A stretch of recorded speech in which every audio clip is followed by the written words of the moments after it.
Oy, December 31, last day of the year. Siyempre, digdigan pa rin tayo dito sa shop ngayon. Ay, huling araw na ng taon at tuloy-tuloy pa rin yung gawa natin dito. Alam nyo naman dito si MP kami to the last minute. Ina-accommodate pa rin namin kayo. Ball race, may pack, maintenance at kung ano-ano pa. Pwede pa rin dito yan kahit last minute na ng taon. At may mapamakina pa nga tayo dito. Tatapusin natin yan ngayon.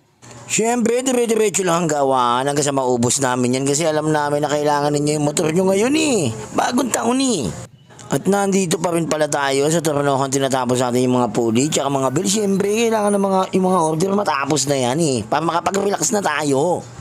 At masalubong natin yung bagong taon na masagana. At yan na nga, umulan na nga. Blessing yan. Thank you, Lord.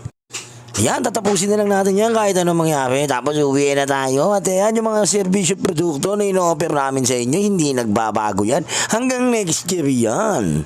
Bye-bye!